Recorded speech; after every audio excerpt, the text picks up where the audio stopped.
احباب کرام قدر، آج شوال المکرم کی 11 تاریخ ہے۔ آپ کے سبق کا دوسرا حصہ آپ جانتے ہیں عقائد اس سے متعلق ہوتا ہے۔ صحیح بخاری 12 سالتے باب میں، یعنی صحیح بخاری میں سیدنا انس بن مالک کا حدیث مبارکہ کے راوی ہیں۔ حضرت سیدنا انس بن مالک فرماتے ہیں، میں 12 سالتے باب میں یاد آتا ہے کہ بندہ حاضر ہوا۔ یہ حدیث مبارکہ آپ نے کئی مرتبہ سنی ہے، دہرا رہا ہوں۔ پھر اس بندے نے آ کے عرض کیا، اللہ کے نبی علیہ السلام قیامت کب آئے گی؟ کیا سوال کیا اس نے؟ کب آئے گی قیامت؟ تو میری اور آپ کے آقا اللہ کے نبی ارشاد فرمانے لگے، تو نے قیامت کے لیے کیا تیار کر رکھا ہے؟ اس آنے والے سائل نے 12 سالتے باب میں عرض کیا، ظاہر ہے کہ چند ثانیے وہ ٹھٹکے ہوں گے، روکے ہوں گے، سوچا ہوگا، پھر عرض کیا ہوگا۔ عرض کیا، اللہ کے نبی علیہ السلام میرے پاس عبادات تو بہت زیادہ نہیں ہیں، البتہ میرے دل میں اللہ اور اس کے رسول کی محبت ہے۔ میں اللہ سے محبت کرتا ہوں، اللہ کے رسول سے محبت کرتا ہوں، اس کے سوا تو میں نے کچھ بھی تیار نہیں کیا۔ تو میرے آقا رسول اللہ نے فرمایا، ابشر تجھ کو مبارک ہو، انت مع من احببتا، قیامت کے دن تو اس کے ساتھ اٹھے گا جس کے ساتھ تو پیار کیا کرتا ہے۔ تو اگر تو اللہ کے نبی سے پیار کرتا ہے تو قیامت کے دن سے اٹھے گا۔ دوسری حدیث مبارکہ 12 سالتے باب میں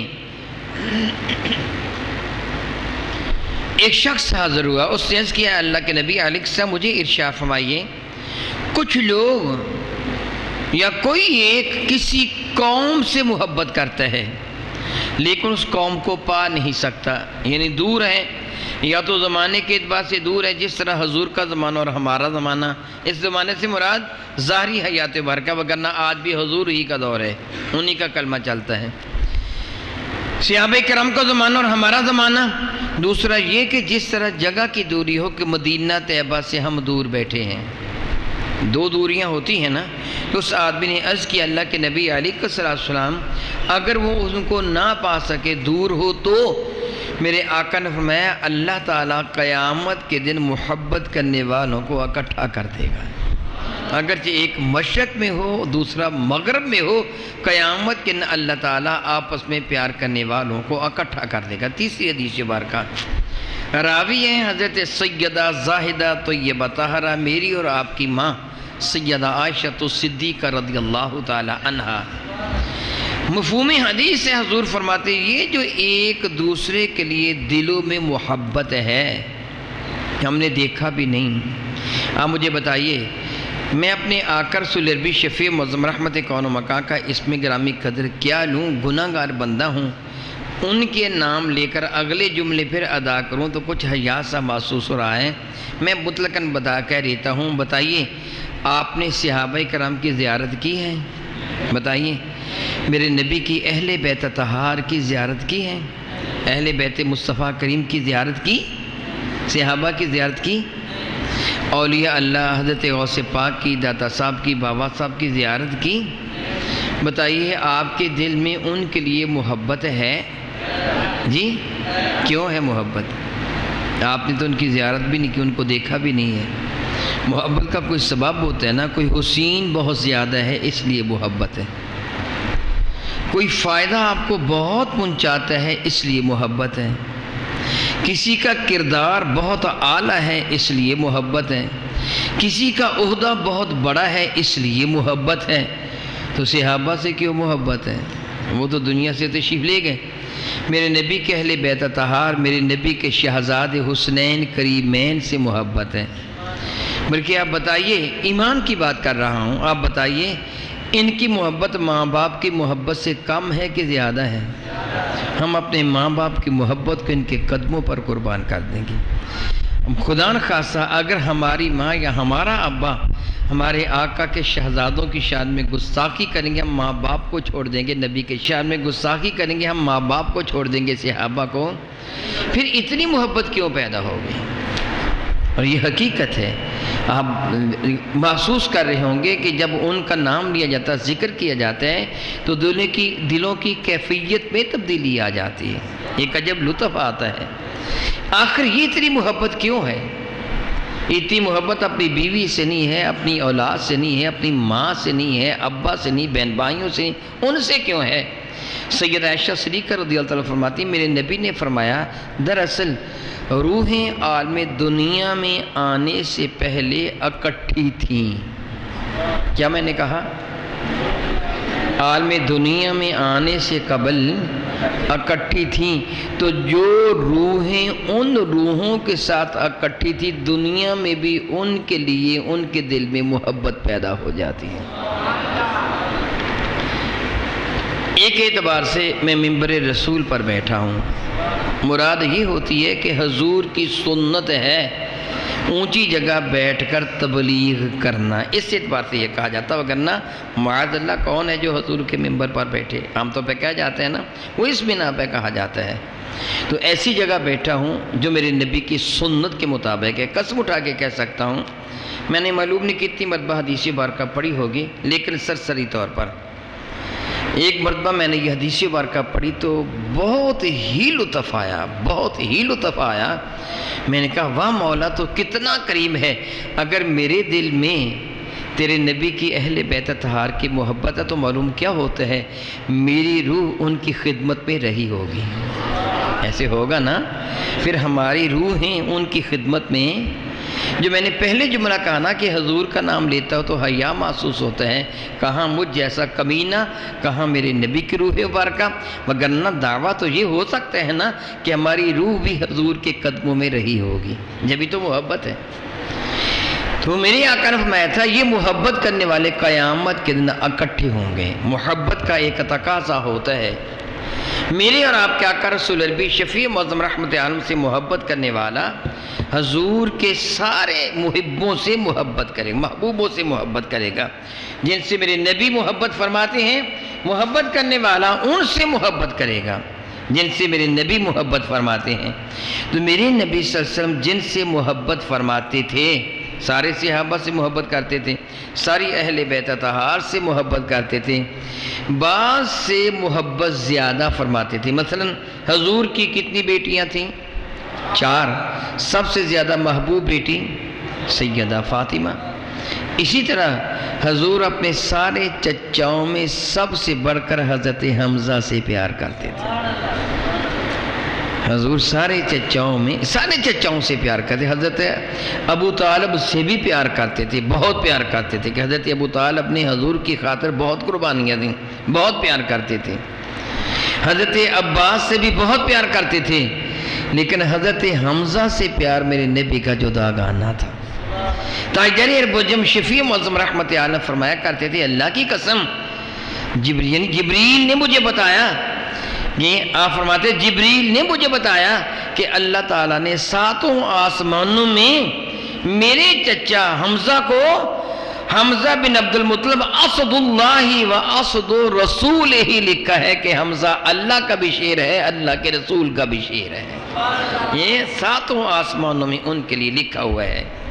حضرت سیدنا حمزہ رضی اللہ تعالیٰ عنہ میدان احد میں مرتبہ شہادت پہ فائز ہوئے تھے۔ علامہ الشیخ عبدالحق محدث دہلوی رحمہ اللہ تعالیٰ علیہ فرماتے ہیں کہ شوال المکرم کی 11 یا 12 راتیں گزری تھیں جب وہ احد کا جو میدان ہے وہ میدان کارزار بنا۔ البتہ سبل الہدا وغیرہ کے حوالہ سے ضیاء النبی میں ہے کہ 15 شوال مکرم بروز ہفتہ رسول مرشد رحمت عالم اپنے صحابہ کو ساتھ لے کر میدان احد کی جانب نکلے تھے۔ بروز بدھ 12 شوال مکرم کو، یعنی آج کا دن، آج 11 ہے کل کو 12 ہے، بروز بدھ 12 شوال مکرم کو کفار مکہ کا لشکر احد کے دامن میں پہنچ چکا تھا اور وہ مدینہ طیبہ پر فیصلہ کن حملے کی تیاری کر رہے تھے۔ بدھ، جمعرات اور جمعہ یہ 3 دن وہ تیاری کرتے رہے اور پھر ہفتہ کے دن میرے آقا اپنے غلاموں کو ساتھ لے کر ان کے مقابلے کے لیے نکلے تھے۔ کفار مکہ میرے اور آپ کے آقا رسول عربی کے دین متین کو مٹانے کے لیے آئے تھے۔ آج میں حضرت سیدنا حمزہ کا وہ یوم سید الشہداء منا رہا ہوں۔ میرے جی میں یہ خواہش تھی کہ آج میں ان کا تذکرہ کروں، کیونکہ میرے نبی نے وعدہ فرمایا ہے جو جن سے محبت کرے گا قیامت کے انہی کے ساتھ اٹھایا جائے گا۔ اللہ ہمارا حشر بھی ان برگزیدہ شخصیات کے ساتھ کرے کہ جن کو اللہ تعالیٰ نے اپنے اور اپنے محبوب مقرر کی محبت کا وافر مقدار میں حصہ عطا فرمایا۔ حضرت سیدنا حمزہ رضی اللہ تعالیٰ عنہ میرے آقا رسول عربی کے محبوب چچاؤں میں، آپ کا رسول مطمئن رحمت کون و مکان سے جو رشتہ تھا وہ ایک رشتہ نہیں کئی رشتے بن جاتے ہیں۔ ایک تو یہ کہ حضور کے چچا تھے، کیا تھے بولے؟ حضور کے چچا تھے۔ اور دوسرے یہ کہ ان کی والدہ حالہ بنت وہب، ان کی ماں حضرت حالہ بنت وہب حضور کی والدہ ماجدہ حضرت آمنہ بنت وہب کی سگی ہمشیرہ تھی۔ گویا اس اعتبار سے حضرت حمزہ حضور کے کیا بنے؟ خالہ کے بیٹے، یعنی حضرت حالہ اور حضرت آمنہ دونوں بہنیں ہیں۔ حضرت حمزہ کی والدہ کا نام ہے حالہ بنت وہب، میرے آقا کی والدہ محترمہ کا نام ہے آمنہ بنت وہب، دونوں وہب کی بیٹیاں ہیں، اس اعتبار سے وہ خالہ زاد بھائی بنے۔ پھر تیسرے اعتبار سے جو اہل عرب کے ہاں بہت معتبر گنا جاتا تھا، ماں، دو طرح کی ماں، ایک وہ ماں جس نے جنم دیا، ایک وہ ماں جس نے دودھ پلایا، اور دونوں کی حیثیت برابر رکھی جاتی تھی، اور دونوں کے بیٹے آپس میں بھائی بھائی کہلواتے تھے، ان کو رضائی بھائی کہا جاتا تھا۔ حضرت حمزہ میرے نبی کے رضائی بھائی بھی تھے، صحابہ نے میرے نبی کو بھی دودھ پلایا تھا اور حضرت حمزہ کو بھی دودھ پلایا تھا۔ حضرت حمزہ عمر کے اعتبار سے بھی میرے اور آپ کے آقا رسول عربی شفیع معظم رحمت کون و مکان سے تقریباً 2 سال بڑے تھے، اس لیے عمر بھی تقریباً قریب تھی۔ ہم عمر جس طرح ہوتے ہیں 2 سال کا بڑا اور چھوٹا ہونا زیادہ بڑا چھوٹا ہونا تو نہیں ہوتا، ہم عمر ہوتے ہیں۔ پھر ایک اور رشتہ، ان کی بیوی حضرت ام عمارہ، حضرت حمزہ کی بیوی حضرت ام عمارہ میرے آقا کے زوجہ ام المومنین حضرت سیدہ میمونہ کی سگی ہمشیرہ تھی، یعنی یہ دونوں بہنیں ہیں۔ حضور کے گھر میں حضرت میمونہ ہے، حضرت حمزہ کے گھر میں ام عمارہ ہے۔ دیکھیں یہ کتنے رشتے بن گئے آپس میں۔ اس لیے اگر میں یہ جملہ کہہ دوں کہ حضرت حمزہ چچا کم تھے یار زیادہ تھے، دوستی، تعلق، محبت، ایک دوسرے کا احترام، ایک دوسرے کے لیے جانساری کے وہ سارے کے سارے اسباب، ایک دوسرے کے بغیر تھوڑی دیر بھی نہ رہنا، یہ ان دونوں شخصیات میں بہت زیادہ پایا جاتا تھا کہ میرے آقا گویا ان کے بغیر نہ رہتے، وہ ان کے۔ اور پھر رب کائنات حضرت حمزہ کو بہت حسن عطا فرما رکھا تھا، جوانی بھی خوب عطا فرما رکھی تھی، بھرے ہوئے جسم والے، خوبصورت، جوان، جری، بہادر، غریبوں مسکینوں کے بہت ہی زیادہ معاون۔ حضرت سیدنا حمزہ اپنی بہادری اور اپنے زہد و تقوی کے اعتبار سے مشہور و معروف تھے۔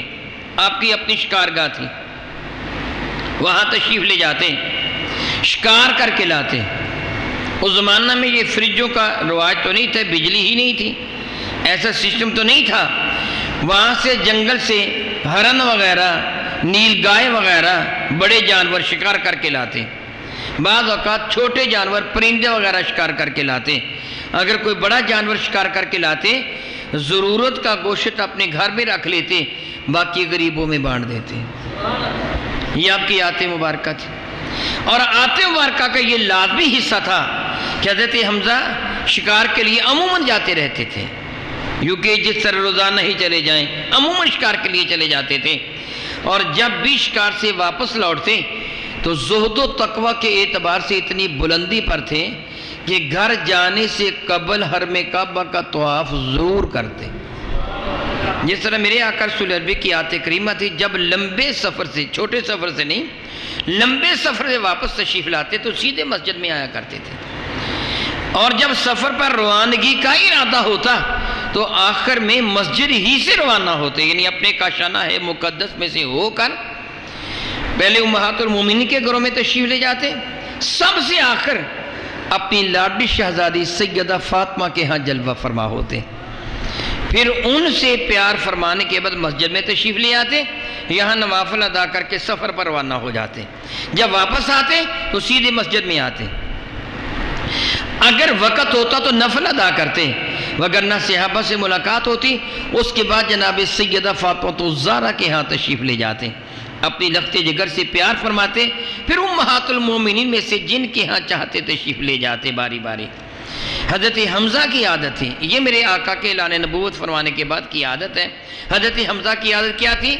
جب بھی شکار سے واپس آتے تو گھر نہ جاتے، وہ شکار کے جانور گھر بیچ دیتے تو جدا بات ہے، وگرنہ لے کے آ جاتے، صحن حرم میں ایک طرف رکھ دیتے، طواف کعبہ کرتے، طواف کعبہ کرنے کے بعد وہ دار الندوہ میں جاتے۔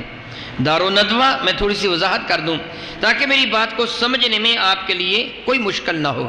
دار الندوہ، ندوہ کا گھر، ندوہ، دار الندوہ کمیٹی گھر، کیا بلا؟ پنچایت گھر۔ جس طرح پہل گاؤں میں یا قریہ جات میں پنچایت گھر بڑے بڑے ایک احاطے بنے ہوئے، وہیں لوگ اپنے باراتوں کو بٹھا لیا کرتے تھے، گاؤں کا فیصلہ ہونا ہوتا تو کسی ایک جگہ جمع ہو کے فیصلہ کرنا تھا، وہ نمبردار کی حویلی پنچایت گھر بن جاتا، ذیلدار گھر، اس طرح گھروں پہلے بنے ہوئے تھے۔ تو دار الندوہ کمیٹی گھر یہ حرم کعبہ سے بالکل متصل تھا، اس کا ایک دروازہ حرم کعبہ میں کھلتا تھا، یعنی ایک دروازہ حرم کعبہ صحن حرم میں، حرم کعبہ میں سے مراد صحن کعبہ ہے، یہ نہیں کہ حرم کعبہ کے اندر بلکہ صحن حرم ہے، حرم کے صحن میں کھلتا تھا، اور طواف کرنے والے یا ویسے آنے والے طواف کرنے کے بعد اس دروازے کے راستے سے اس کمیٹی گھر میں جا کے بیٹھ جاتے تھے۔ اہل مکہ کا عمومی کاروبار بھیڑ بکریاں چرانا تھا، کھیتی باڑی نہیں تھا، تو بھیڑ بکریاں صاحب ثروت عمرا نہیں چراتے تھے، ان کے غلام چراتے تھے۔ ایک ایک آدمی نے کئی غلام خرید رکھے تھے، لونڈیاں خرید رکھی تھی گھر کا کام کاج کرنے کے لیے، جانور باہر کا کام کاج کرنے کے لیے نوکروں کے طور پر غلام خرید رکھے تھے، تو ان کے غلام بھیڑ بکریاں چراتے، کاروبار کرتے، محنت کرتے، مزدوری کرتے، اور کما کر اپنے مالکوں کو لا کے دے دیتے، اور ان کے مالک سارا دن فارغ بیٹھے گپے ہانکتے، شراب نوشی کے دور چلتے، ادھر ادھر کی باتیں وغیرہ، بالکل فارغ۔ تو اس لیے دار الندوہ میں ہر وقت رونق لگی رہتی، وہاں لوگ جمع رہتے، بڑے بڑے سنادید مکہ کے چودھری جو غادری قسم کے لوگ، وہاں ان کے بیٹھنے کی جگہ بنی ہوئی۔ میرے اور آپ کے آقا رسول اللہ شفیع معظم رحمت کے چچا حضرت حمزہ طواف کعبہ کرنے کے بعد دار الندوہ میں چلے جاتے، وہاں مکہ مکرمہ کے بڑے بڑے چودھری حضرات بیٹھے ہوتے، صورت حالات حاضرہ پر، یعنی حالات حاضرہ کی صورت پر غور و خوض کیا جاتا، باتیں کی جاتی، کوئی نئی بات ہوئی ہوتی پتہ چل جاتا، سارے آپس میں مل بیٹھتے۔ اس کے بعد سلام و دعا کے بعد تھوڑی دیر بیٹھنے کے بعد حضرت حمزہ اٹھتے، اپنے شکار کو اٹھاتے، اپنے گھر آ جاتے۔ یہ آپ کا معمول تھا، جب بھی شکار سے واپس آتے یہ عمل ضروری تھا، کیا بلا؟ طواف کعبہ کرنا، اس کے بعد دار الندوہ میں جانا، پھر اپنے گھر میں آنا، یہ آپ کی عادت تھی۔ ایک دن کا ذکر ہے، اور یہ دن کون سا دن تھا؟ حضرت فاروق اعظم کے شرف ایمان سے مشرف ہونے سے 3 دن پہلے کی بات ہے۔ حضرت عمر اس واقعہ کے 3 دن بعد میرے آقا کے دامن کرم سے وابستہ ہوئے ہیں۔ حضرت سیدنا حمزہ رضی اللہ تعالیٰ معمول کے مطابق، اپنی عادت کے مطابق وہ شکار پر تشریف لے گئے تھے۔ میرے اور آپ کے آقا رب کریم کے محبوب تاجدار ارب و جم شفیع معظم رحمت عالم صلی اللہ علیہ وسلم نے حرم کعبہ میں آنے کا خیال فرمایا، ارادہ فرمایا۔ حضور صحن حرم میں آنے کے لیے اپنے محلے سے نکلے اور صحن حرم کی طرف آئے۔ میں تھوڑا سا واضح کر دوں تاکہ آپ کو میری بات سمجھنے میں پوری آسانی ہو جائے۔ وہ حضرات جو آج سے کو 5-7 سال قبل حرمین شریفین کی زیارت کر چکے ہیں ان کو اچھی طرح یاد ہوگا کہ صفا مروہ کی سعی کرتے ہوئے انہوں نے دیکھا ہوگا مروہ سے جب صفا کی طرف جائیں تو الٹے ہاتھ، جس طرح میں ادھر کا جاؤں تو ادھر اس ہاتھ، یہ جس طرح دروازے بنے ہیں اس یعنی صفا مروہ کی طرف یہ دروازے بنے ہوئے لکھا ہوا تھا باب بنی شیبہ، باب النبی، باب بنو ہاشم، اس طرح باب قریش، باب ارقم لکھے ہوئے تھے دروازوں کے نام۔ یہ دراصل ان کے محلوں کی طرف دروازے جاتے تھے۔ جس طرح فیصل آباد کا ایک شہر ہے نا، آپ جانتے ہیں نا، جنگ بازار کا نام جنگ بازار کیوں ہے؟ اس کا رخ جنگ کی طرف ہے۔ بھوانے بازار کا تو رخ بھوانے کی جانب ہے، چنیوڑ بازار کا رخ چنیوڑ کی جانب ہے، مٹ گمری بازار کا رخ مٹ گمری کی جانب ہے، کچہری بازار کا رخ کچہریوں کی جانب ہے، ریل بازار کا رخ ریلوے اسٹیشن کی جانب ہے۔ یعنی اس طرح وہ جس طرف رخ وہی نام، تو ان دروازوں کے نام اسی اعتبار سے رکھے گئے۔ میرے نبی کا محلہ وہ تھا جو جبل ابو قبیس، یہ صفا مروہ سے باہر نکلیں تو جو سامنے فرش بنا ہوا ہے سفید رنگ کا، یہ میرے نبی کا محلہ تھا۔ اگر ہم مروہ سے باہر نکلتے ہیں، باب مروہ سے باہر نکلتے ہیں تو بالکل قریب ہی سیدہ خدیجہ کا کاشان مقدس تھا جو میرے نبی کا گھر تھا۔ اس سے تھوڑے فاصلے پر جبل ابو قبیس کے پہلو میں آج بھی اس جگہ ایک مقام بنا ہوا ہے جو حضرت سیدہ آمنہ کا گھر تھا، جو میرے آقا کی ولادت باسعادت کی جگہ پر بنا ہوا مکان مولد الرسول اس کو کہا جاتا ہے۔ آج کل وہاں لائبریری بنی ہوئی ہے، یہی محلہ تھا۔ تو ظاہر ہے جب میرے نبی تشریف لائے تو صفا مروہ کے درمیان سے گزر کے آئے، صفا مروہ کے درمیان سے۔ یہ میں نے اس لیے ساری کی ساری صورتحال سچویشن آپ کے سامنے ذکر کی ہے کہ بات کو سمجھنے میں آسانی ہو۔ حضور گزر کے کہاں سے آئے؟ صفا مروہ کے عمومی راستہ یہی تھا، دوسری جانب جبل کعبہ تھا، جبل عمر تھا، اور اس طرف زیادہ آبادی تھی، کوہ ابو قبیس، اور اس کے پس منظر میں کچھ عرصہ قبل جانے والوں کو اچھی طرح علم ہوگا، اور آج بھی ہے کہ مکہ مکرمہ کا عموماً علاقہ پہاڑوں پر آبادی ہے، اور اس راستے سے وہ لوگ آتے تھے۔ حضور رسول مشم رحمت عالم حرم کعبہ آ رہے تھے، یعنی زیارت کے لیے صحن کعبہ کی جانب بڑھ رہے تھے۔ ابو جہل، اس کا نام تھا عمر بن حشام، ابو الحکم اس کی کنیت تھی۔ یہ اپنے حواریوں کے ساتھ، خبیث لوگوں کی ٹولی کے ساتھ یہ دار الندوہ کی طرف آ رہا تھا۔ میں آپ کو دار الندوہ کا محل وقوع بتا چکا ہوں کہ اس کا دروازہ صحن حرم میں کھلتا تھا۔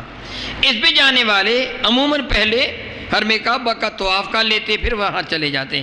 حرم کعبہ کا طواف وہ عبادت کے طور پر کرتے تھے مگر بتوں کی۔ بہرحال میرے آقا بھی تشریف لائے، وہ خبیث بھی آ گئے، تو اب جو ابو جہل اور اس کے خبیث ساتھیوں نے میرے اور آپ کیا کر سلبی کو دیکھا تو حضور پر آوازیں کسنا شروع کر دیں۔ ابو جہل لعین اپنی خباثت کی انتہا کو پہنچ گیا، اس نے میرے آقا کو غلیظ قسم کی گالیاں بھی بکیں، گندی گالیاں بکیں۔ صرف زبان درازی تک ہی محدود نہ رہا، 10 درازی بھی کی، اپنے ہاتھوں سے بھی میرے نبی کو نقصان پہنچایا۔ میں وہ جملے نہیں کہہ سکتا، بس اتنا سمجھ لیجئے 10 درازی بھی کی، اپنے ہاتھوں سے بھی میرے نبی کو تکلیف پہنچائی۔ عبداللہ بن جدعان قریش کا ایک فرع تھا، اس کا گھر صفا پہاڑی کے اوپر تھا۔ اس کی نوکرانی، اس کی لونڈی اپنے آقا کے صحن میں کھڑی یہ منظر دیکھ رہی تھی۔ میرے اور آپ کیا کر سلبی شفیع معظم رحمت اللہ اس کے ظلم و ستم کے جواب میں خاموش تھے، ایک بھی حرف میرے نبی کی زبان اطہر سے نہیں نکلا۔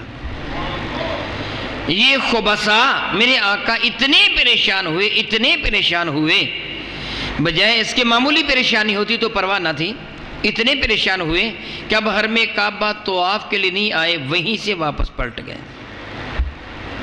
اپنے کاشان مقدس چلے گئے۔ گستاخوں نے گستاخی کو اپنی انتہا تک پہنچا دیا تھا۔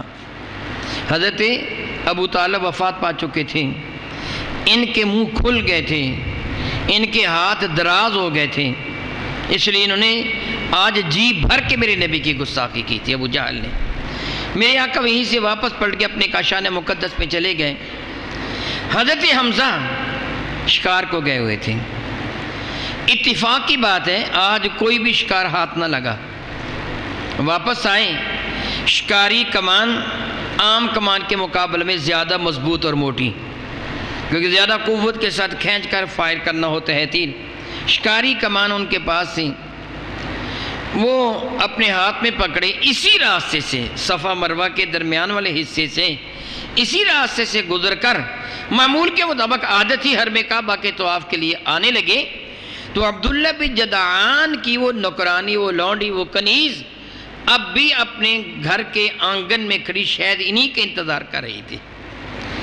حضرت حمزہ کو دیکھا تو قدرے بلند آواز سے پکار کا ابو عمارہ، یہ حضرت حمزہ کی کنیت تھی، اور لوگ عموماً لوگوں کو ان کی کنیت کے ساتھ ہی پکارا کرتے تھے، جس طرح حضرت عبداللہ کو ہم ابو بکر صدیق کے نام سے جانتے ہیں، حضرت عبد الرحمن کو ابو ہریرہ کے نام سے جانتے ہیں، لوگ عموماً کنیتوں سے ہی بلایا کرتے تھے۔ اس عورت نے، اس لڑکی نے کہا ابو عمارہ آج شکار بھی نہ ملا، البتہ بدلے میں ذلت و رسوائی ضرور مل گئی۔ یہ کہہ کے وہ رو پڑی۔ حضرت حمزہ رضی اللہ تعالیٰ رک گئے، ہم نے کہا یہ تو نے کیا کہا؟ کیا سبب ہے تیرے رونے کا؟ کیا ذلت و رسوائی تو کہہ رہی ہے؟ روتی روتی اس کی ہچکی بند گئی۔ کہ لگے ابو ہمارا تم دیکھتے آج ابو الحکم نے، یہ ابو جہل لعین کی کنیت تھی، آج ابو الحکم نے تیرے بھتیجے کے ساتھ کتنا برا سلوک کیا، اس کو گالیاں بکیں، اس کو مارا، اور تیرا بھتیجا خاموشی سے سر جھکائے ان کے ظلم و ستم کو برداشت کرتا رہا، ایک بھی حرف شکایت و زبان پہ نہیں لے کے آئے۔ ان خبیثوں کی خباثت اتنی بڑی کہ تیرا بھتیجا صحن حرم میں قدم رکھے بغیر واپس گھر کو چلا گیا۔ اے کاش اس کا کوئی چچا اس کے ساتھ ہوتا، اس کا باپ زندہ ہوتا تو پھر کس کی جرت تھی اس سے الجھتا۔ وہ بتا رہی تھی حضرت حمزہ کا پارا چڑھ رہا تھا، غصہ میں لال پیلے ہو گئے۔ اس خبیث کی یہ جرت کہ میرے بھتیجے کو یوں کر کے اس نے کہا ہے۔ اب حضرت حمزہ کو معمول تو یاد نہ رہا کہ میں نے حرم کعبہ کا طواف کرنا ہے، غصے سے بپھرے ہوئے شیر کی طرح آگے بڑھے، دار الندوہ میں داخل ہو گئے۔ ابو جہل صدر مقام پہ اونچی جگہ بیٹھا تھا، باقی لوگ ذرا نیچی جگہ، جو اس زمانہ میں طریقہ کار ہوگا، جس طرح چار پائیاں ہوں گی، کرسیاں تو تھی نہیں، یا بیٹھنے کی جس طرح ہم موڑے وغیرہ بنا لیتے ہیں، کیا طریقہ کار ہوگا اللہ بہتر جانتا ہے، معلوم جو بھی طریقہ کار ہوگا، اس عمارت میں وہاں صاحبان ڈھارے چھپر یوں سمجھ لیجئے بنے ہوئے، اس کے نیچے وہ لوگ بیٹھے تھے۔ حضرت حمزہ گئے، دروازے میں کھڑے ہو کر تیز نگاہوں سے بڑے غصے کے ساتھ ابو جہل لعین کو دیکھا۔ میں بتا چکا اس کا کنیت ابو الحکم تھی، نام عمر بن حشام، قبیلے بنو مخزوم، یہ قریش کے ایک شاخص سے اس کا تعلق تھا۔ حضرت سیدنا صدیق اکبر کا تعلق بنو تمیم کے ساتھ تھا، حضرت عمر کا تعلق بنو عدی کے ساتھ تھا، حضرت عثمان کا تعلق بنو امیہ کے ساتھ، حضرت علی کا تعلق بنو ہاشم کے ساتھ، اس کا تعلق بنو مخزوم کے ساتھ۔ یہ سارے قریش کی شاخیں ہیں، ایک دوسرے کے تائے چچا۔ یہ بنو مخزوم سے تعلق رکھتا تھا ابو جہل۔ حضرت حمزہ نے جب تیز نگاہوں سے اس کی طرف دیکھا تو وہ مسکرا دیا۔ معمول کا ایک روزانہ کا ایک عمل تھا، حمزہ آیا کرتے تھے، حمزہ کی ایک عزت تھی، لوگوں کی نظر میں ایک وقار تھا، ان کو اچھی جگہ بٹھایا جاتا تھا۔ آج جب ان کے تیور دیکھے، اس سے مسکا کہا ابو عمارہ خیریت تو ہے، بڑے غصے میں ہو آج، تم شکار سے واپس آئے ہو، کوئی ایسی بات ہوگی، بڑے غصے میں ہو آج۔ حضرت حمزہ نے اس کو جواب کیا دینا تھا، آگے بڑے پوری قوت سے کمان اس کے سر پر دے ماری، اس خبیث کا سر پھٹ گیا۔ اس کے قبیلے والے، خاندان والے، بنو مخزوم والے وہ بھی وہاں موجود تھے، اٹھ کے کھڑے ہوئے، حضرت حمزہ سے الجھنے لگے تاکہ ہاتھ پائی کریں، اپنے آقا کی اس گستاخی کا بدلہ لیں۔ ابو جہل بڑا خبیث سیاستدان تھا، بڑا خبیث قسم کا سیاستدان تھا، فوراً اٹھ کے کھڑا ہو گیا۔ جانتا تھا کہ حمزہ مسلح ہیں، ان کے پاس ہتھیار ہے، اور میری قوم کے کسی فرد کے پاس ہتھیار نہیں۔ دار و ندوہ میں لڑائی کے لیے تو نہیں آئے، یہاں تو گپے مارنے کے لیے آئے ہیں۔ حمزہ کے پاس ہتھیار ہیں، اگر یہ الجھے تو حمزہ اتنے غصہ میں ہے کہ اس نے میرا لحاظ نہیں کیا، میرا سر پھاڑ کے رکھ دیا، ان کو کیا چھوڑے گا، تو یہاں تو کئی قتل ہو جائیں گے۔ اس سے معاملے کو سنبھالا، کہنے لگا بنو مخزوم والو بس بس بس، کوئی لڑائی نہ کرے، بیٹھ جاؤ، میں تمہیں اصل حقیقت بتاتا ہوں۔ پتہ تو ان کو بھی تھا، دراصل آج میں نے اس کے بھتیجے کو مارا ہے اور بہت گالیاں دی ہیں، بہت گالیاں دی، میں نے اس کو بہت مارا ہے۔ شاید اس کو وہ غصہ ہوگا، برادری اعتبار سے اس کو غصہ ہے، مگر نہیں ہمارا ساتھی ہے، بیٹھو بیٹھو بیٹھو۔ اس نے معاملہ رفع دفع کروا دیا، کوئی حضرت حمزہ سے الجھا نہیں، اگر الجھتا تو ظاہر ہے کہ قتل ہو جاتا۔ آپ تو مسلح تھے، آپ تو شکار سے واپس آئے تھے، آپ کے پاس ہتھیار تھے۔ ابو جہل نے معاملے کو سنبھال لیا، ٹھنڈا کیا۔ اب حضرت حمزہ بہت غصہ میں تھے، کہنے لگے بدبخت، مجھے پتہ چلا ہے کہ تو نے میرے بھتیجے کی گستاخی کی ہے، کعبہ کے رب کی قسم، آئندہ اگر کسی نے میرے بھتیجے کی گستاخی کی تو میں سخت سختی کے ساتھ اسے بدلہ لوں گا، جواب دوں گا۔ جرأت ہے کسی کی میرے بھتیجے کو ہاتھ نکال کے دکھاؤ۔ حضرت حمزہ وہاں خوب ان کو سنائی، پھر واپس آئے تو میرے نبی کے کاشان مقدس میں اپنے گھر نہیں گئے، گھر میں کعبہ کا طواف نہیں کیا، میرے آقا کے دربار میں آ گئے۔ میرے نبی سخت غمزدہ سر مقدس جھکائے تشریف فرماتے اپنے کاشان مقدس میں۔ حضرت حمزہ نے آتے جب آپ میرے آقا رسول عربی کو اس سال میں دیکھا، جو میں پہلے بیان کر چکا ہوں، اتنے رشتے تھے، محبت تو بہت زیادہ تھی آپس میں۔ یہ رشتہ جو شادی والا تو بعد میں خیر بنا نا، میرے آقا رسول عربی شفیع مظہر رحمۃ اللہ نے سیدہ مامونہ سے شادی تو مدینہ طیبہ میں آ کے کی تھی نا، یہ رشتہ بعد میں بنا، لیکن اس وقت یہ رشتہ تھا، یعنی باقی رشتے تو تھے نا۔ حضرت سیدنا حمزہ رضی اللہ تعالیٰ عنہ نے اپنے محبوب بھتیجے کو غمزدہ دیکھا، فرمانے کہ میرے بھتیجے تجھے مبارک ہو، میں نے تیرا بدلہ لے لیا ہے، اب اپنی آنکھوں کو ٹھنڈا کر لے، خوش ہو جا، میں نے تیرا بدلہ لے لیا ہے۔ مراد کیا؟ اگر اس نے دست درازی کی تھی تیرے ساتھ تو میں نے بھی اس کا سر پھاڑ دیا ہے، اگر اس سے تجھے گالیاں بکی تھی تو میں بھی اس کو کھری کھری سنا آیا ہوں، میں بھی نے تیرا بدلہ لے لیا ہے۔ میرے کریم آقا صلی اللہ علیہ وسلم نے سر مقدس اٹھا کے اپنے چچا کو دیکھا، فرمانے لگے چچا میں ان باتوں سے راضی تو نہیں ہوتا، تم نے جو آ کے کہا کہ میں نے تیرا بدلہ لے لیا ہے، میں ان باتوں سے راضی تو نہیں ہوتا۔ محبوب چچا، جان نثار چچا بول اٹھا، بھتیجے تو کس طرح راضی ہوتا ہے، میں وہی کچھ کر دیتا ہوں۔ مراد کیا تھی؟ تو اس طرح راضی ہوگا کہ میں ابو جہل کو قتل کر دوں؟ اب تیری مرضی ہو، اشارہ کر، ابھی میں اس کی گردن اڑا کے آ جاتا ہوں۔ یہ شعر سمجھاؤ گا، بھتیجے تو کیا چاہتا ہے، تو بتا، جس طرح تو راضی ہوگا میں وہی کر لوں گا، بتا کیا چاہتا ہے۔ تو میرے نبی فرمانے کہ چچا میں تو راضی تب ہوں گا جب تم دامن اسلام سے وابستہ ہو جاؤ گے، میں تو راضی تب ہوں گا، ابو جہل سے بدلہ لینے پہ تو میں راضی نہیں ہوں۔ حضرت حمزہ نے سنا تو وہیں کھڑے کھڑے بلند آواز سے کلمہ شہادت پڑھ کر دامن مصطفیٰ سے وابستہ ہو گئے۔ آپ کے اسلام لانے کا یہ واقعہ اختصاراً یہ واقعہ ہے۔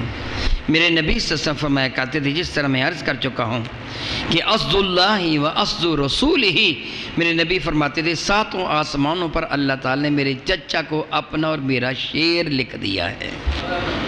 سیدنا حمزہ رضی اللہ تعالیٰ عنہ میدان بدر میں آپ نے اپنی بہادری کے جوہر دکھائے تھے۔ عتبہ ہند کا باپ تھا، ابو سفیان کا سسر، حضرت حمزہ کی شمشیر آبدار نے اس کے 2 ٹکڑے کر دیے تھے۔ طعیم بن عدی، اس کو بھی حضرت حمزہ نے ہی قتل کیا تھا۔ جب کفار مکہ نے بدر کی ذلت اٹھائی تو پروگرام بنایا کہ اب ہم مسلمانوں کو معاذ اللہ تعالیٰ معاذ اللہ تعالیٰ ختم کرنے کا پروگرام ترتیب دیتے ہیں۔ چنانچہ انہوں نے ارد گرد کے علاقوں میں اپنی خطیب بھیجے، شاعر بھیجے، سیاستدان بھیجے، ورگلانے والے، جوڑ توڑ کے ماہر بھیجے، لوگوں کو اپنے ساتھ اکٹھا کیا۔ سن 3 ہجری کو کم و بیش 3000 کا لشکر جرار لے کر مدینہ طیبہ پہ حملہ آور ہو گئے، اور اس مرتبہ وہ اپنے ساتھ اپنی عورتوں کو بھی لے کے آئے تھے۔ جتنے بھی سرداران مکہ اس جنگ میں شامل تھے سب اپنی بیویوں کو ساتھ لے کے آئے تھے۔ بیویوں کو ساتھ کیوں لے کے آئے تھے؟ تاکہ ایک احساس ہو کہ اگر ہم بھاگ گئے ہماری بیویاں مسلمانوں کے ہاتھوں چڑھ جائیں گی، یہ غیرت ان کو بھاگنے نہیں دے گی۔ یہ بھی مشورہ ابو سفیان نے ان کو دیا تھا، یہ طریقہ کار اختیار کرو، پھر کوئی میدان سے بھاگے گا نہیں۔ بیویوں کو ساتھ لے کے گئے تھے، اور ان کی بیویاں زیب و زینت سے مرصع ہو کر، جس کو کہتے ہیں میک اپ کرنا، کہ پوری طرح مرصع ہو کر اپنے ہاتھوں میں دفلیاں، دفیں لے کر، گانے بجانے کا سامان لے کر آئی تھی۔ خواتین کی کمان ابو سفیان کی بیوی ہندہ کے ہاتھ میں تھی، جبکہ ابو سفیان کماندار تھا پوری اس فوج کا۔ یہ لوگ سبل الہدا کے مطابق، جس طرح ضیاء النبی میں بھی لکھا ہے، 12 شوال مکرم بروز بدھ مدینہ طیبہ سے چند کلومیٹر کے فاصلے پر جبل احد تک آ گئے۔ ان کا پروگرام یہ تھا کہ مدینہ طیبہ پہ حملہ کر کے تہس نہس کر کے رکھ دیا جائے۔ میرے آقا کو قبل ازیں خبر ہو چکی تھی، اگرچہ ان کا پروگرام بڑا خفیہ تھا کہ اچانک ہم حملہ کریں گے، مگر میرے نبی کو خبر ہو چکی تھی۔ ان کو خبر دینے والے بہت ہیں، سب سے بڑھ کر ان کا اللہ جو ان کو خبر دینے والا ہے۔ میرے نبی کو خبر پہنچ چکی تھی، میرے آقا نے اپنے انداز میں تیاری فرما رکھی تھی ان کا مقابلہ کرنے کے لیے۔ میرے آپ کیا کر سلیبی شفیع معظم رحمت عالم صلی اللہ علیہ وسلم کو اس بات کی بھی خبر مل گئی کہ وہ جبل احد کے پہلو میں آ کے اتر گئے ہیں۔ اللہ رب العزت جل وعلا آپ سب کو ہر میشی فین کی زیارت کا شرف عطا فرمائے، اور آپ کے صدقہ سے مجھ ناچیز کو بھی اور ہر مرتبہ قبول بھی فرما لیں۔ آپ مسجد نبوی شیفا کے 21 نمبر گیٹ، جس کو شاہ فہد باب وفات کہا جاتا ہے، باہر نکل کر نگاہ اٹھائیں تو سامنے جبل احد ہی نظر آتا ہے۔ سامنے کا پہاڑ جبل احد ہی ہے، چند کلومیٹر کا فاصلہ ہے، 4-5 کلومیٹر کا فاصلہ، یعنی یوں کہیے کہ بالکل وہ مدینہ طیبہ کے قریب آ گئے تھے۔ اللہ تعالیٰ جل وعلا آپ کو توفیق و ہمت عطا فرمائے۔ آپ بدر کا میدان دیکھیں، مدینہ طیبہ سے بہت دور ہے مکہ مکرمہ کے راستے میں، لیکن احد تو بالکل قریب ہے، خندق جبل صالح بھی بالکل قریب۔ بہرحال یہ احد تک آ گیا۔ میرے اور آپ کے آقا رسول اللہ نے مشورہ فرمایا، صحابہ کرام کو اکٹھا کیا۔ منافقین مدینہ، ان کا سرغنہ عبداللہ بن ابی بھی مشورہ میں شامل تھا۔ میرے اور آپ کے آقا رسول اللہ شفیع معظم رحمت کون و مکان نے ایک خواب دیکھا تھا۔ میں اس خواب کی تفصیل میں نہیں جاؤں گا۔ میرے آقا رسول اللہ اس خواب کی بنا پہ یہ چاہتے تھے کہ میں اپنے صحابہ کو تکلیف نہ دوں، پریشانی میں مبتلا نہ کروں۔ فرمانے لگے کہ میرا یہ خیال ہے، حضور نے اپنے خیال کا اظہار فرمایا کہ ہم مدینہ طیبہ کے اندر رہتے ہوئے آنے والے لشکر کا مقابلہ کریں۔ ہم مدینہ طیبہ کی گلیوں کے پیچ و خم سے اچھی طرح واقف ہیں کہ یہ کدھر کو کون سی گلی جاتی ہے، وہ واقف نہیں ہیں مکہ سے آنے والے۔ جب وہ ہماری گلیوں میں داخل ہو جائیں گے، ہم اپنے مکانوں کی چھتوں پر چڑھ کر ان کا مقابلہ کریں گے، وہ ہمارا مقابلہ نہیں کر پائیں گے۔ اگر ہم اپنے تیروں، تلواروں اور نیزوں سے مقابلہ نہ بھی کریں تو پتھر ہی کافی ہیں ان کو دوڑانے کے لیے۔ یعنی ایک بندہ مکان کی چھت پر چڑھا، اس زمانے میں کون سی بندوق تھی کہ فائر کر دیتے، زیادہ سے زیادہ تیر تھے نا۔ ایک بندہ مکان کی چھت پر پتھر لے کے چڑھا ہوا ہو، دوسرا گلی میں کھڑا ہو، تو گلی والا کامیاب ہوگا یا مکان والا؟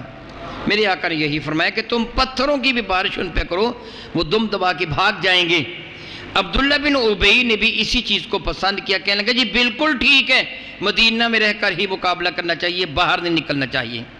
میرے اور آپ کے آقا تاجر اربوجم شفیع معظم رحمت عالم صلی اللہ تعالی علیہ وآلہ وسلم نے جب یہ ارشاد گرامی قدر فرمایا تو کچھ صحابہ کرام جن میں حضرت سیدنا حمزہ رضی اللہ تعالی عنہ پیش تھے، حضرت سیدنا سعد بن عبادہ رضی اللہ تعالی عنہ وہ بھی عرض کر رہے تھے، حضرت نعمان بن مالک اور انصار کے کچھ جوان بھی اس بات پر بضد تھے کہ یا رسول اللہ صلی اللہ علیہ وسلم نہیں، اگر یہ صورتحال ہو گئی تو کفار مکہ کہیں گے ہم سے ڈر گئے ہیں، کفار مکہ کہیں گے ہم سے ڈر گئے ہیں، اپنے گھروں میں چھپے ہوئے تھے، ہم نے ان کے گھروں میں جا کر ان کو مارا، ان کو روندا، تو یہ چیز مسلمانوں کے لیے اچھی نہیں، ہمارا جی چاہتا ہے باہر نکل کر مقابلہ کریں۔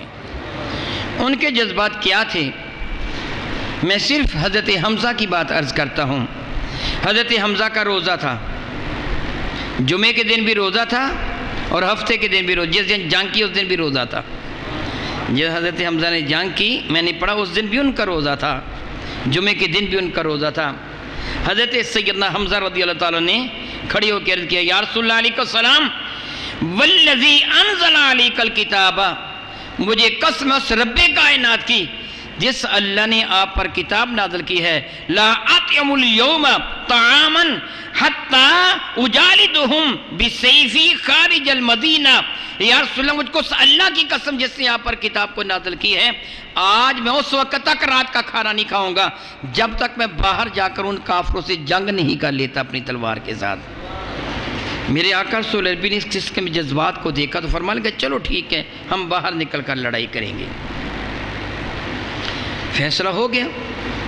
اب میرے نبی اپنے کاشان مقدس میں تشریف لے گئے اور حضور کے ساتھ حضور کے دو محبوب صحابی حضرت صدیق اکبر اور حضرت فاروق اعظم، یہ بھی دونوں حضور کے ساتھ حضور کے گھر گئے۔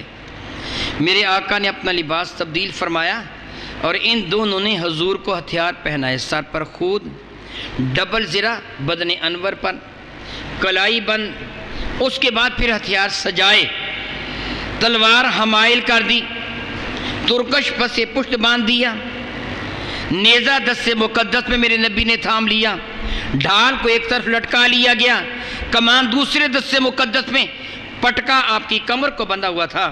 میرے نبی مسلح ہو کر اس شان سے باہر تشریف لائے۔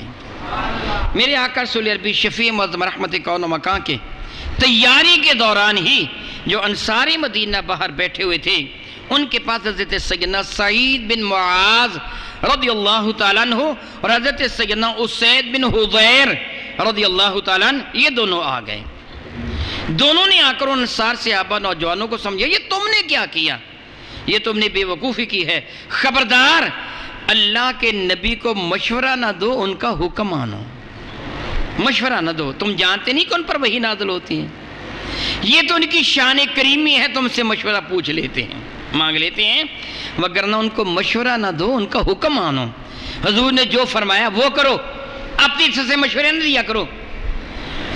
لوگوں کو اپنی غلطی کا احساس ہو گیا، ہمیں حکم ماننا چاہیے تھا، جب ایک مرتبہ نبی نے کہہ دیا بس کافی ہے، حکم مان لینا چاہیے تھا، مشورہ نہیں دینا چاہیے تھا۔ چنانچہ اب ان نے پختہ ارادہ کر لیا کہ سرکار تشریف لائیں گے تو ہم اپنی گزشتہ گفتگو سے معذرت کریں گے، پھر جو نبی حکم دیں گے ہم ویسے ہی کریں گے۔ وہ دونوں جانب صفے بنا کر کھڑے ہو گئے میرے آقا کے کاشان مقدس کے دروازے کے سامنے۔ جب میرے نبی تشریف لائے جلوہ فرما ہوئے تو بڑی شان کے ساتھ اس تشریف لائے کہ ہتھیار زیب تن ہے، سر مقدس پر خود ہے، ایک ہاتھ میں تلوار کو تھام رکھا ہے، نہ ایک ہاتھ میں ڈھال کو تھام رکھا، نیزے کو، دوسرے ہاتھ میں کمان لٹک رہی ہے، ڈھال کو تھام رکھا ہے، وغیرہ تشریف لائے ہیں۔ صحابہ نے دیکھا تو ایک اعتبار سے لرز اٹھے، عرض کیا اللہ کے نبی ہمیں معاف فرما دیجیے، ہم سے غلطی ہو گئی ہے، یا رسول اللہ جو آپ حکم دیں گے ہم وہی کریں گے۔ میرے نبی جواب میں فرمان لگے کہ اللہ کے کسی نبی کو یہ زیبہ نہیں دیتا کہ وہ ہتھیار پہن کر بغیر جنگ کے اتارے، اب نہیں اتاروں گا، جاؤ اللہ کا نام لو۔ فرمان لگے امضوا علی اسم اللہ تعالی وَلَكُمُ النَّصْرُ مَا صَبَرْتُمْ، اب جاؤ اپنے گھروں کو تیاری کر کے جلدی آؤ، اللہ کا نام لے کر جنگ کے لیے اب نکلو، اگر تم صبر و استقامت رکھو گے تو کامیابی تمہارے قدم چومے گی۔ یہ میرے نبی نے خوشخبری سنا دی۔ اب صحابہ کرام اپنی بات پر قدر پشیمان اپنے گھروں کو چلے گئے۔ ان صحابہ نے شوق شہادت کا دراصل اظہار کیا تھا، وقت ذرا کم ہے، باتیں بہت زیادہ ہیں۔ میدان بدر میں 70 کافر قتل ہو گئے تھے اور 70 گرفتار بھی ہوئے تھے۔ میرے نبی نے اپنے دو صحابہ صدیق و فاروق سے مشورہ لیا تھا کہ جو گرفتار ہیں ان کے ساتھ کیسے سلوک کیا جائے۔ اس زمانہ میں جو طریقہ کار تھا اس طریقہ کار کے مطابق قیدیوں کے ساتھ یہ سلوک کیا جاتا تھا، جو قیدی بوڑھے ہوتے ذبح کر دیے جاتے، جو جوان ہوتے ان کو تکلیفیں دے دے کر قتل کر دیا جاتا، جو خواتین ہوتی وہ قیدیوں میں بانٹ دی جاتی، وہ اپنے گھروں میں لے جاتے عیاشی کے لیے، یا ان کو بازار میں بیچ دیتے یا خود رکھ لیتے، فوجیوں میں تقسیم کر دی جاتی، بچے بھی فوجیوں میں تقسیم کر دیے جاتے، وہ چاہتے تو اپنے غلام بنا کے رکھ لیتے، چاہتے تو بازار میں بیچ دیتے۔ یہ اس زمانہ میں رواج تھا، قیدیوں کے ساتھ یہ سلوک کیا جاتا تھا۔ میرے نبی نے ان صحابہ سے، یہ پہلے باقاعدہ قیدی تھے میدان بدر کے جو بارگاہ سالت مآب میں پیش ہوئے ہیں، میرے نبی نے صحابہ سے پوچھا بتاؤ ان کے ساتھ کیسا سلوک کریں؟ سیدنا فاروق اعظم نے رواج زمانہ کے مطابق کر دیا، یا رسول اللہ ان سب کو قتل کر دیا جائے۔ یہ مکہ مکرمہ کے وہ سردار ہیں کہ جنہوں نے آپ کا جینا حرام کر دیا تھا، اہل مدینہ کو ہجرت پر مجبور کر دیا، یہ ان کے بڑے بڑے لیڈر ہیں، ان کو قتل کر دیا جائے تاکہ ان کا زور ہمیشہ کے لیے ٹوٹ جائے۔ میرے آقا کا روح خطابت سیدنا صدیق اکبر کی جانب سے، ابو بکر تم کیا مشورہ دیتے ہو؟ حضرت صدیق اکبر نے کہا یا رسول اللہ میرے جی چاہتا ہے سب کو رہا کر دیں، آزاد کر دیں۔ میرے نبی مسکرا دیے۔ اب حضرت عمر کی جانب مخاطب فرمائے عمر تیری حالت تو حضرت نوح جیسی ہے جنہوں نے رب کے دربار میں عرض کیا تھا رب لا تذر علی الارض من الکافرین دیارا، مولا اب روئے زمین پر کافروں کا ایک گھر بھی باقی نہ چھوڑ، سب کو ہلاک کر دے۔ طوفان آیا سب کو ہلاک کر دیا۔ فرمایا ابو بکر تیری مثال میرے جد محترم حضرت ابراہیم جیسی ہے، انہوں نے اللہ کے دربار میں عرض کیا تھا فمن تبعنی فإنہ منی، مولا جس نے میری اتباع کی وہ تو ہے ہی میرا، ومن عصانی فإنک غفور رحیم، مولا جو میرا نافرمان ہے تو اس کو بھی معاف کر دے۔ تیری مثال اس جیسی ہے۔ مگر ابو بکر میں تیری بات کو پسند کرتا ہوں، چنانچہ میرے آقا نے ان 70 قیدیوں کو رہا کر دیا تھا، اور رب کائنات کی جانب سے وہی نازل ہوئی تھی کہ تمہیں نہیں رہا کرنا چاہیے تھا، اب تمہیں ان کے بدلہ میں اپنے 70 صحابہ کو پیش کرنا ہوگا۔ یہ بات بھی صحابہ کے علم میں تھی، جو میں نے قبل ازیں بات کہی ہے نا کہ حضرت حمزہ کا ایک واقعہ آپ کو سنا دیا۔ صحابہ چاہتے تھے یا رسول اللہ شہادت تو ہم چاہتے ہیں، اگر اللہ کا وہ وعدہ ہے نا تو ہم تو شہادت چاہتے ہیں۔ میرے بھائیوں کیا یہ ایک چیز اٹل حقیقت نہیں ہے کہ ہم نے مرنا ہے؟ کیا خیال ہے؟ ہم نے یقیناً مرنا ہے۔ اس کائنات ہستی میں اگر کسی مخلوق کو اپنی اسی حیات کے ساتھ ہمیشہ باقی رہنا ہوتا تو لائق ترین ہستی میرے نبی کی ہستی تھی۔ جب انہوں نے اس مرحلے کو اٹھایا ہے تو تیری اور میری حقیقت ہی کیا ہے؟ ہم کس بات کی مولی؟ مرنا ہی ہے۔ تو صحابہ نے کہا جب مرنا ہی ہے تو کیوں نہ اس موت کو گلے لگایا جائے جس مرنے والے کو اللہ نے مردہ کہنا ہی حرام قرار دے دیا، کہ ہم شہید ہوں گے۔ شہادت تو ہمارا مقصد ہے، بلکہ کتنی محبت تھی ان کے دل میں شہادت کی۔ میں اس کا ایک ہلکا سا واقعہ بھی عرض کر دیتا ہوں۔ حضرت عبداللہ بن جحش رضی اللہ تعالی عنہ، یہ حضرت سیدنا حمزہ کے بانجے ہیں۔ حضرت عبداللہ بن جحش حضرت حمزہ کے بھانجے ہیں، اور ان کو حضرت حمزہ دونوں کو اکٹھے ہی ایک قبر میں لٹایا گیا تھا۔ حضرت عبداللہ بن جحش رضی اللہ تعالیٰ عنہ، یہ حضرت سیدنا سعد بن ابی وقاص، سبحان اللہ، حضرت حمزہ کس کے ماموں؟ حضرت عبداللہ بن جحش کے، اور سعد بن ابی وقاص رشتے میں میرے نبی کے ماموں بن جاتے ہیں۔ حضرت سعد بن ابی وقاص سے کہنے لگے سعد آئیے ہم دعا مانگیں، میدان جنگ میں مجاہد کی دعا بہت قبول ہوتی ہے، آئیے دعا مانگیں۔ گھنٹی بالکل ٹھیک ہے، دونوں ایک طرف ہو گئے دعا مانگنے کے لیے۔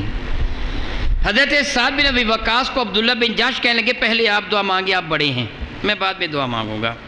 حضرت سعد نے دعا مانگی اے اللہ تعالیٰ میرا مقابلہ کسی بہادر قسم کے کافر سے ہو جو جنگ میں بڑا ماہر ہو، جو ان کا سرغنہ قسم کا کافر ہو، پھر میرا اور اس کا مقابلہ ہو، ایسا مقابلہ ہو کہ چوٹی کا مقابلہ، پھر میں اس بدبخت کو قتل کر دوں، اس کی زرہ بھی اتار لوں، اس کا خون بھی اتار لوں، پھر نبی کے دربار میں پیش کر دوں کہ یہ میں نے آپ کے دشمن کو قتل کر دیا ہے۔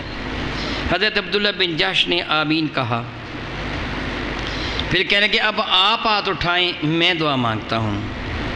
انہوں نے دعا مانگی، اور یہ دعا حضرت سعد بن ابی وقاص نے بعد میں بتایا، یا رسول اللہ، یہ دعا مانگی تھی انہوں نے دعا کیا مانگی؟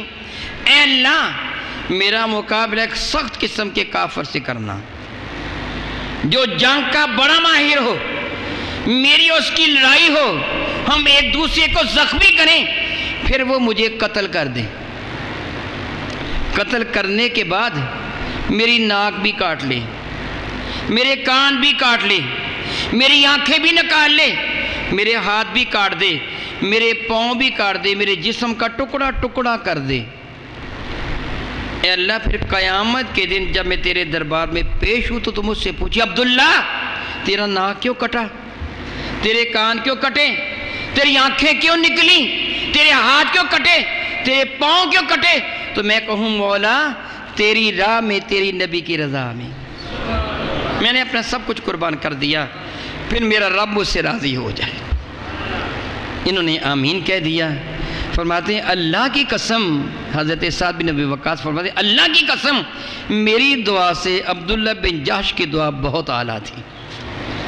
میں نے تو شہادت نہ مانگی، انہوں نے شہادت مانگ لی تھی، اور پھر ایسے ہی ہوا جس طرح انہوں نے دعا مانگی تھی، یعنی وہ شہید بھی ہوئے، ان کا ہاتھ پاؤں بھی کاٹ لیے گئے۔ حضرت سعد بن ابی وقاص نے اپنے مد مقابل کو قتل کر دیا، دعا دونوں کی قبول ہو گئی۔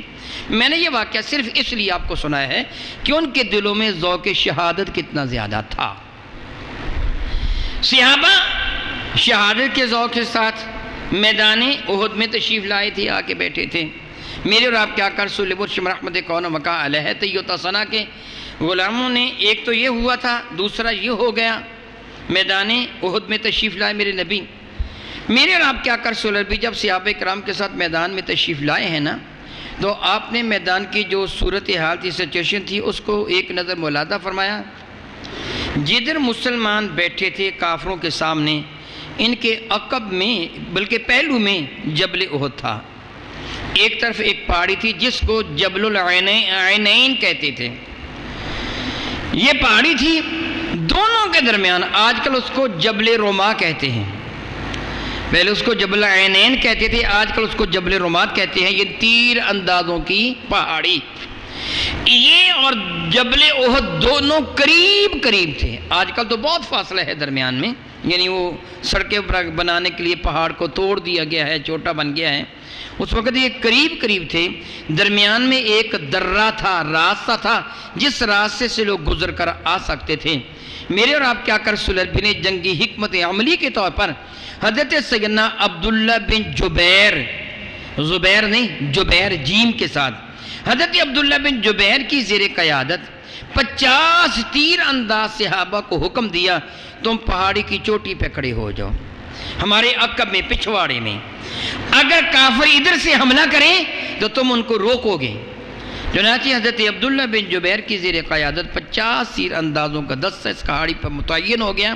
میرے نبی نے ان سے فرمایا تھا، اگر تم دیکھو کہ ہم کافروں کو قتل کر رہے ہیں اور وہ بھاگ رہے ہیں، فتح نصرت نے ہمارے قدم چوم لیے، تو تم تب بھی پہاڑی سے نیچے نہ اترنا۔ اگر دیکھو اس کے برعکس ہے، بلکہ مبالغہ سے کام لیا کہ اگر تم دیکھو جنگل کے درندے ہمیں نوچ رہے ہیں، ہمارے اوپر وہ چیلیں گدے منڈلا رہی ہیں، پھر بھی پہاڑی سے نیچے نہ اترنا۔ میرے نبی نے مبالغہ سے کام لیا تھا، یعنی ان کو سخت تاکید کر دی تھی۔ عبداللہ بن جبیر ان کو لے کر پہاڑ پہ چڑھ گئے تھے، مقابلہ ہوا۔ تفصیل میں نہیں جاؤں گا، کاش کہ آپ کے ساتھ پاس وقت زیادہ ہوتا تو میں قدر تفصیل بھی بیان کر دیتا۔ مجاہدین اسلام کا انداز حرب کیا تھا، صرف ایک واقعہ عرض کر دیتا ہوں۔ حضور کی پھوپھی کے بیٹے، پھوپھی حضرت صفیہ، حضرت حمزہ کی سگی ہمشیرہ، ان کے بیٹے حضرت سیدنا زبیر بن عوام رضی اللہ تعالی عنہ، میرے آقا کے پھوپھی زاد، میدان جنگ میں موجود ہیں۔ ایک خبیث قسم کا کافر اپنے اونٹ پر سوار تھا۔ ان کافروں کے پاس 3000 اونٹ اور 300 سے زیادہ گھوڑے تھے۔ وہ اپنے اونٹ پر سوار تھا۔ اونٹ پر ہودج یعنی مضبوط کاٹھی کسی ہوئی تھی جس کے اندر وہ بیٹھا تھا، اور پاؤں رکاب میں ڈالے ہوئے تھے۔ اونٹ تو آپ نے دیکھے ہیں نا، کیا خیال ہے؟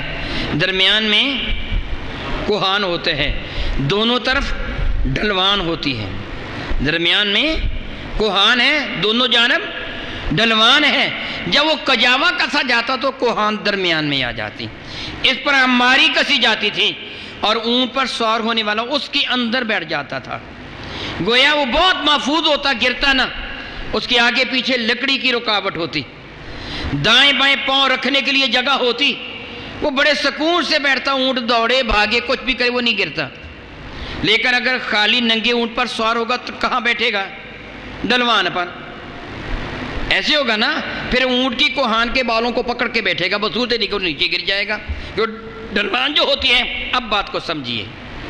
وہ کافر اپنے اونٹ کی کوہان پر بیٹھا تھا، اس کی کاٹھی کجاوے کے اندر لمبا نیزہ تھا کہ اونٹ پر بیٹھنے والا لمبا نیزہ استعمال کرتا تھا، گھوڑے والا چھوٹا نیزہ، لمبا نیزہ تھا، اور وہ مسلمانوں کو زخمی کرتا ہوا آ رہا تھا اور ڈھکارتا ہوا، حال بھی مبارز ہے کوئی میرا مقابلہ کرنے والا، آئے میرے مقابلہ میں۔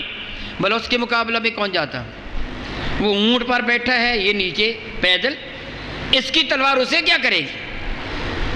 اس کے پاؤں لکڑی کے کجاووں میں، تو اس کے تو پاؤں پر بھی تلوار نہیں لگے گی، ٹانگیں بھی اوپر ہیں، لکڑی کا کجاوا حائل ہے۔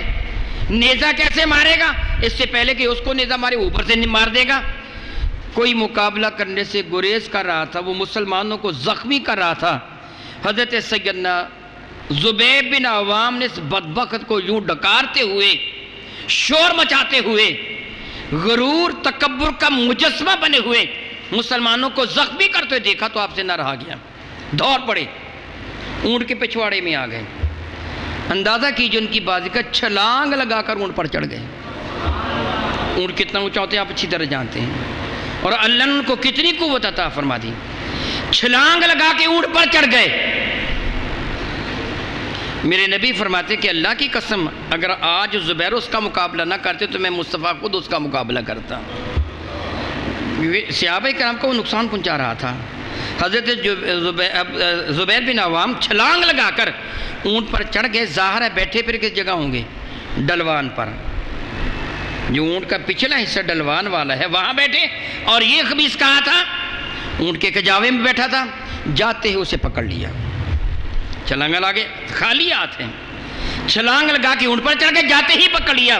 میرے نبی یہ منظر دیکھ رہے تھے، گتھم گتھا ہو گیا اس کے ساتھ، اور اس کے پاس نیزہ تھا، نیزہ قریب تو نہیں مار سکتا تھا، نیزہ لمبا، پکڑ لیا جا کے اس کو، گتھم گتھا ہو گئے۔ میرے نبی نے ان کی طرف دیکھا، صحابہ بھی دیکھنے لگے، حضور نے فرمایا جو نیچے پہلے گر گیا وہی مارا گیا۔ اب دیکھو نتیجہ کیا نکلتا ہے۔ حضرت دوسرے تیسرے لمحے میں عبداللہ ابن زبیر نے اس کو اٹھا کر زمین پر پٹک دیا۔ جب وہ زمین پہ گرا، اگلے لمحے حضرت زبیر چھلانگ لگا کے اس کے سینے پر موجود تھے، اسی کی تلوار سے اس کا سر کاٹ کر پرے پھینک دیا۔ یہ انداز تھا مسلمانوں کی بہادری کا۔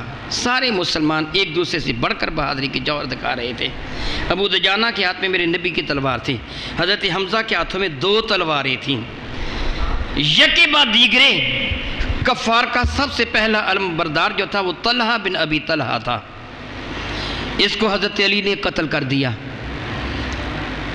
علم اس کے بھائی عثمان بن طلحہ نے اٹھا لیا، اسے حضرت حمزہ نے اپنی تلوار سے 2 ٹکڑوں میں تقسیم کر دیا۔ اس کے بعد اس کا بھائی ابو سعد بن طلحہ، ابی طلحہ، وہ آگے بڑھا، حضور کے ماموں حضرت سیدنا سعد بن ابی وقاص سے تیر مار کر اس کا بھیجا اڑا دیا۔ اس کے بعد اس کا بیٹا طلحہ بن ابی طلحہ کا بیٹا مصعب بن طلحہ آگے بڑھا۔ حضرت عاصم بن ثابت نے ایسا تیر مارا کہ اس کے حلق سے آر پار ہو گیا۔ وہ بھی ڈھیر ہو گیا۔ پھر جھنڈا اس کے بھائی مصافہ کے بھائی حارث بن طلحہ نے اٹھایا، حضرت عاصم نے اس کو بھی تیر مار کر قتل کر دیا۔ اس کے بعد اس کا بھائی کلاب بن ابی طلحہ آگے بڑھا، حضرت زبیر بن عوام کی تلوار نے اس کے بھی 2 ٹکڑے کر دیے۔ اس کے بعد جھنڈا اس کے بھائی جلاد بن طلحہ نے اٹھایا، حضرت طلحہ بن عبید نے اسے قتل کر دیا۔ غرضے کے 11 سپہ سالاروں کو یکے بعد دیگرے مسلمانوں نے موت کی گھاٹ اتار دیا۔ اب ان کا جھنڈا اٹھانے والا کوئی بھی نہیں تھا، میدان جنگ چھوڑ کر یہ بھاگ پڑے۔ ایک عورت تھی، عمرہ نامی عورت، اس نے جھنڈا اٹھایا تھا، کہا تھا بے غیرت ہو، اس نے اپنے کپڑے پھاڑ لیے تھے، خوبصورت جوان عورت تھی، تنومند عورت تھی، اس نے اپنے کپڑے پھاڑ کے کہا تھا اب مسلمان ہمیں لے جائیں گے، تم پر لعنت ہو، تم بھاگ رہے ہو ہمیں چھوڑ کر۔ خواتین بھی بھاگ رہی تھیں، لیکن کوئی بات نہیں سن رہا تھا۔ میدان جنگ تھوڑی ہی دیر میں اغیار سے خالی ہو گیا، سارے کے سارے بھاگ گئے۔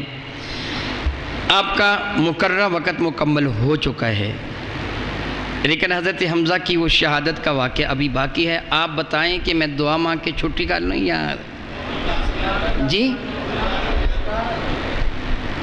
میں بیان جاری رکھوں؟ میں جو اپنے وعدے کے مطابق میں دیکھ رہا ہوں کہ 7:01 ہو گیا ہے، اس لیے میں نے کہا تھا ٹھیک ہے میں کچھ عرض کر دیتا ہوں، زیادہ اختصار سے کام لوں گا۔ جب وہ تیر انداز صحابہ جو پہاڑ کی چوٹی پر موجود تھے، انہوں نے دیکھا کہ اب تو میدان میں کوئی بھی کافر باقی نہیں رہ گیا، بھاگ گئے ہیں، مسلمانوں نے اب کیا عمل کرنا شروع کیا؟ مال غنیمت کو اکٹھا کرنا شروع کیا۔ جو انہیں زرہیں پہن رکھی تھیں، لوہے کی جیکٹیں خود سر پر تھے، یا ان کی تلواریں، ان کے نیزے، ان کے تیر، ان کے ترکش وغیرہ، وہ اسلحہ مسلمانوں نے اکٹھا کرنا شروع کر دیا۔ اسی وقت اکٹھا کیوں کیا کرتے تھے فوراً ہی؟ اس لیے کہ زرہ بدن پہ پہنی ہوتی ہے، تھوڑی ہی دیر کے بعد مرنے کے بعد دھوپ میں بدن پھول جاتا ہے، بدبو آنا شروع ہو جاتی ہے، تو پھر زرہ کو اتارنا بہت مشکل ہو جاتا ہے۔ تو مسلمانوں نے کہا کہ ان کے ہتھیار تو اکٹھے کر لو نا، ان کی لاشوں کو بعد میں جیسے بھی کیا جائے گا۔ انہوں نے اپنے مسلمانوں نے ہتھیار رکھے اور ان کے ہتھیاروں کو جمع کرنے لگے۔ منظر آپ پیش نظر رکھیے، اب عمل کیا ہو رہا ہوگا؟ سارے مسلمانوں سے مرے ہوئے زخمی کفار کے ہتھیار جمع کر رہے تھے، اپنے ہتھیاروں کو بھی رکھا تو دونوں ہاتھ چھوڑ کر ہی کام کر رہے تھے نا۔ خواتین، مسلمان خواتین وہ بھی میدان جنگ میں موجود تھیں، زخمیوں کو پانی پلانے کے لیے موجود تھیں، بلکہ ایک خاتون، خیر لمبی بات ہو جائے گی، بہت بہادری کے ساتھ انہوں نے لڑائی بھی کی تھی، کافروں کو قتل بھی کیا تھا۔ تو یہ عمل ہو رہا تھا۔ اب وہ جو پہاڑی پر چڑھے ہوئے تھے، یہ سارا منظر ان کی نگاہوں کے سامنے تھا، وہ دوڑتے ہوئے کافر نظر آ رہے ہیں، سر پر دوڑ رہے ہیں، عورتیں بھی اپنے پانچے اٹھائے وہ بھی بھاگ رہی تھیں، ساری افراتفری کا عالم تھا۔ انہوں نے خیال کیا بس اب کافر تو بھاگ گئے، ہم نیچے اتر آتے ہیں۔ حضرت عبداللہ بن جبیر نے ان کو بتایا کہ دیکھو رسول اللہ نے تم کو تاکید کی تھی نہ اترو، لیکن لوگ کہنے لگے کہ اب باقی رہ کیا گیا؟ میدان میں کافر تو کوئی ایک بھی باقی نہ رہا، تو یہاں ٹھہرنے کا فائدہ کیا؟ مقصد تو پورا ہو گیا۔ حضرت عبداللہ بن جبیر نے کہا جب تک حضور کا پیغام نہ آئے نہ اترو، مگر 40 کے قریب افراد اتر آئے، 10 کے قریب افراد باقی رہے۔ عقب میں کافروں کے 2 سپہ سالار اکرمہ بن ابی جہل اور خالد بن ولید، یہ دونوں کافروں کا ایک بڑا دستہ لیے چھپے ہوئے تھے، منتظر تھے کہ کب یہ درہ خالی ہوتے ہیں ہم عقب سے حملہ کریں گے۔ جب یہ 40 کے قریب تیر انداز پہاڑی سے نیچے اتر آئے، 10 کے قریب باقی تھے، ان کے پاس بہت بڑا دستہ تھا، میں نہیں جانتا 1000 تھے یا 1000 سے زیادہ وہ کفار تھے۔ مسلمانوں کی تعداد 700 رہ گئی تھی، 300 منافق راستے سے واپس چلے گئے تھے عبداللہ بن ابی کے ساتھ۔ انہوں نے عقب سے حملہ کر دیا، ان 10 کے قریب افراد کو شہید کر دیا۔ حضرت سیدنا عبداللہ بن زبیر کی لاش کے ٹکڑے ٹکڑے کر دیے، ان کے شک میں ان کو چاک کر دیا کہ یہ سب سے زیادہ سخت آدمی ہے۔ اور جب عقب سے حملہ کیا تو حال کیا تھا؟ مسلمان تو بالکل بے پرواہ تھے، وہ تو ہتھیار جمع کر رہے تھے۔ پھر افراتفری کا عالم ہو گیا، 70 کے قریب صحابہ جام شہادت نوش کر گئے، لیکن پھر بھی صحابہ نے جان نثاری کا جو مظاہرہ کیا وہ قیامت تک وہ اپنی مثال پیش نہیں کر سکتا، کوئی اس کی مثال پیش نہیں ہو سکتی قیامت تک کے لیے۔ میرے نبی کے معجزات بھی ظاہر ہوئے، شاندار معجزات، اللہ نے چاہا تو کبھی پھر عرض کر دوں گا، اللہ نے چاہا تو۔ اسی دوران حضرت سیدنا حمزہ رضی اللہ تعالیٰ عنہ بڑے غصے کے ساتھ نکارتے آگے بڑھے۔ ابن قیم ملعون نے میرے نبی کی جانب زوردار پتھر پھینکا تھا، جس سے میرے آقا کے رخ زیبہ کو زخمی کیا، خود کی کڑیاں اندر دھنس گئیں۔